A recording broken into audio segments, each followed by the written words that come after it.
পুরনো মালিককে আর নয়, নতুন মালিকেই আস্থা চা শ্রমিকদের। পুরনো মালিককে প্রত্যাখ্যান জানিয়ে প্রতিবাদী বিক্ষোভে উত্তাল বড়খলা বিধানসভা কেন্দ্রের বিক্রমপুর চা বাগান। নেপথ্যে নানা বঞ্চনার অভিযোগ। গেট বন্ধ করে নতুন মালিকের পক্ষেই গলা ফাটালেন শ্রমিকরা।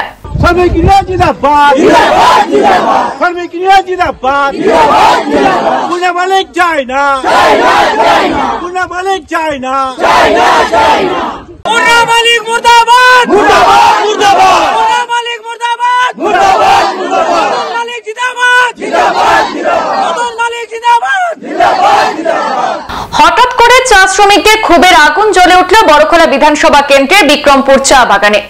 শ্রমিকরা সম্মিলিতভাবে বাগানে গেট বন্ধ করে প্রতিবাদ সাব্যস্ত করেন। এর নেপথ্যে দীর্ঘ কয়েক বছরের নরক যন্ত্রণার কথা মাথায় রেখে প্রতিবাদী কার্যসূচি বলে জানিয়েছেন ক্ষুব্ধ শ্রমিকরা। এদিন কয়েক শতাধিক চা জনজাতি পুরুষ মহিলারা এই প্রতিবাদী কার্যসূচিতে অংশগ্রহণ করেন। তাদের দাবি, নতুন বাগান মালিক শর্মা বাবুকে তারা চায়, পুরনো মালিক এন.কে. ভাগলাকে তারা কোনো অবস্থাতেই বিক্রমপুর চা বাগানের মালিক হিসাবে চায় না। নতুন মালিকে আস্থা প্রকাশ করে পুরনো মালিককে প্রত্যাখ্যান জানিয়ে প্রতিবাদকারীরা অভিযোগ করে বলেন, দীর্ঘ 12 বছর শ্রমিকদের কয়েক কোটি টাকা এন.কে. ভাগলা নাকি আত্মসাৎ করেছেন। পিএফ থেকে শুরু করে তলব, এমনকি পরিশ্রমিকের টাকাও নাকি পায়নি বাগান শ্রমিকরা, এমনটাই তাদের অভিযোগ। এছাড়া কচিকাচাতে পড়াশোনার খরচ, চিকিৎসার খরচ ও পুজোতে বোনাস বিগত দিনে কোনো কিছুই জুটেনি তাদের। ইদানিং শর্মা বাবু হয়েছেন বাগানের মালিক। তিনি প্রত্যেক শ্রমিকের দুঃখ দুর্দশা লিপিবদ্ধ করে অক্ষরে অক্ষরে তাদের সমস্যা সমাধান এবং বকেয়া ন্যায্য ফিরিয়ে দেওয়ার লিখিত প্রতিশ্রুতি দিয়ে তা বাস্তবায়ন আরম্ভ করেছেন বলে জানিয়েছেন প্রতিবাদী শ্রমিকরা।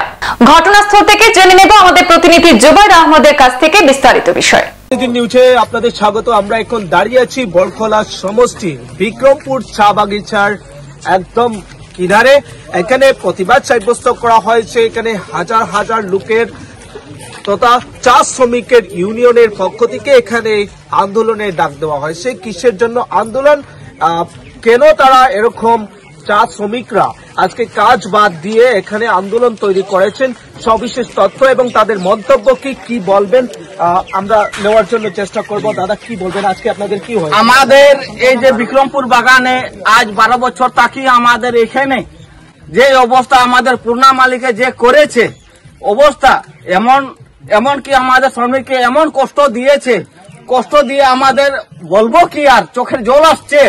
এমন অবস্থা করেছে যে মানুষের পেটে দাঁড়া নাই আজ পর্যন্ত।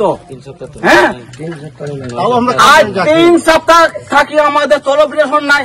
আমরা গামছা বাঁধিয়ে পেটে গামছা বাঁধিয়ে আমরা বাগানে কাজ করিয়ে আমাদের তলব রেশনের কোন ব্যবস্থা আর কোন মহিলারাও রয়েছেন। আমরা কি হয়েছে আপনাদের? আমাদের বাগানে তো অনেক কষ্ট হচ্ছে, কিন্তু আমরা কাজ করে যদি তলবে পাই না তো কাজ করার কোনো দরকার আছে বলো? আমরা চাই যে আমাদের মালিক বদলে যাক, আমাদের নতুন মালিক যাক, যাতে আমাদের পরিবেশটা আমাদেরকে সুন্দর করে রাখুক। কেন আমাদের বাচ্চা কাচ্চা আছে, পড়াশোনা করতে অসুবিধা হচ্ছে। কাজ করে যদি তলব পাই না তো আমরা বাচ্চা কাচ্চা পড়াশোনা করাবো কি করে? আমরা তো গরিব মানুষ, আমরা তো চা শ্রমিকের মানুষ, আমরা বাগানে কাজ ছাড়া আমাদের কোনো উপায় নাই। এটা কোন বাগান? বিক্রমপুর চা বাগান। এখানে আরো মহিলারা রয়েছে, আমরা কথা বলার জন্য চেষ্টা করবো। কি হয়েছে? আমাদের বেজান মানে অসুবিধা চলছে, বাগানটার মানে পূর্ণা মালিক যা ওই শক্তি দিয়ে এই বাগানের যে পরিস্থিতি কি বলবো আপনাকে, এত কষ্ট করে এই বাগানের শ্রমিকরা আছে মানে বলার মতো নেই। আজকে এই 2-3 সপ্তাহ এই নতুন মালিক তলব রেশন দেওয়াতে আজকের দিনে এন.কে. বাগলাকে আমি একটা সওয়াল করবো, আজকের দিনে ওনার কাছে এত টাকা কোথা থেকে আসলো? যতদিন আমাদের শ্রমিক ভুকে মরতে ছিল তখন ওনার টাকা পয়সা কোথায় ছিল? আমাদেরকে বলছে এখন তোমাদের সারা প্রতিশ্রুতি মিটিয়ে নেব, তোমাদেরকে রেশন তলব দিব। আজকে আমাকে মানে ধমকি দিচ্ছে যে কোর্টে আমাকে রায় দিয়েছে তোমাদেরকে রেশন তলব দিব। আমি স্যার কোর্টে ধমকি দিয়েছে, তা আমরা মানে মেনে নিতে রাজি নেই। কতদিন আপনি কোথায় ছিলেন? বলতে কোর্টে যদি অমান্য করেন তো তোমাদেরকে জেলে যেতে হবে। আমি ঠিক আছে জেল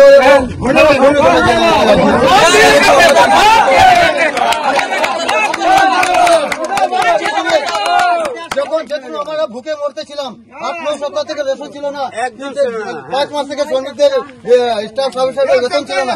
তখন উনি টাকা কোথায় ছিলেন? আজ যখন দেখেছি যে বাগানটা ওনার হাত থেকে যেছে, তখন পুনার এখান থেকে কোনো পার্টির এখান থেকে টাকা নিচ্ছে, ওই ওখান থেকে টাকা নিচ্ছে, বাইরে দলের দালালদের কাছ থেকে টাকা নিয়ে এসে বাগানের শ্রমিককে বুঝ দিচ্ছে না আমি তলবে ফোন দিয়ে যাবো। ঠিক আছে যে আজকে তল দেওয়ার পর কালকে পরিণত হবে কিনা? 12 বছর ধরে আমরা কষ্ট করছি, আমরা পূর্ণা মালিককে বিলকুল চাই না। আমার তো স্বামী কাজ করতে করতে মারা গেছে। মারার পরে অ্যাম্বুলেন্স ড্রাইভার রয়েছিল, তাই এমন মালিকের ধমকি দিছে তাই। আর বৃহস্পতিবারে তাই শেষার গেছে, শুক্রবারে বেতন মানে গেছে, বেতন ছাড়ছে না মালিক। আইয়া তারপরে তো তাইনার স্টক হয়ে গেল, তাই মালিকের ধমকি দিছে। ধমকি দেওয়ার পরে তাই মারা গেছে। মারা করে পরে আমি তাইনার কাজ কাম কি রকম করমু আমি বুদ্ধি পাইছি না।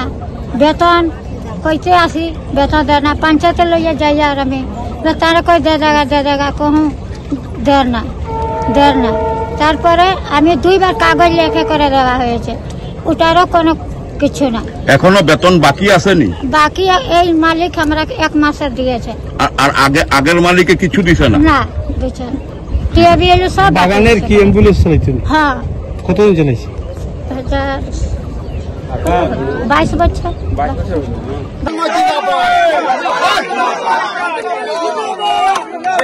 যেখানে রাজ্য এবং কেন্দ্র সরকার চার জনজাতিকে আরো উপরে নিয়ে যাওয়ার চেষ্টা চালাচ্ছে, সেখানে দেখা গিয়েছে বৃহৎ আন্দোলন একদিকে চলছে। রাজ্যে 400 জনজাতিদের নিয়ে বিভিন্ন অনুষ্ঠান, সেইখানে দেখা গিয়েছে এখানে আন্দোলন এটাই ওদের যে বাগান মালিক ছিল গত 12 বছর চুষে খেয়েছিল, বিভিন্ন দালালরা যেখানে শুরু করেছিল এবং তাদের তলব, তাদের বকেয়া বেতন, পিএফ গুলা ও দিচ্ছিল না, তার জন্য আজকে প্রতিবাদ সাব্যস্ত করেছেন। এবং শোনা যাচ্ছে যে ওই মালিক নাকি আবার এখানে আসছে, তার জন্য ওকে প্রতিহত করার জন্য, ওকে এখানে স্থান না দেওয়ার জন্য বিরাট আকারের আন্দোলন সাব্যস্ত করা হয়েছে বিক্রমপুর চা বাগানে। এবং তাদের যে নতুন মালিক রয়েছেন উনি সর্বপ্রকার সহযোগিতা করছেন বলে এখানকার স্থানীয় জনগণ উল্লেখ করেছেন। তাদের দাবি একটাই যে এখানে পুরনো যে মালিক রয়েছেন ওনাকে স্থান দেওয়া হবে না, নতুন মালিককে তারা বহাল রাখবেই এবং আন্দোলন। সংবাদ এ পর্যন্ত, ফিরছি পরবর্তী অন্যান্য আপডেট নিয়ে, সাথে থাকুন। ধন্যবাদ।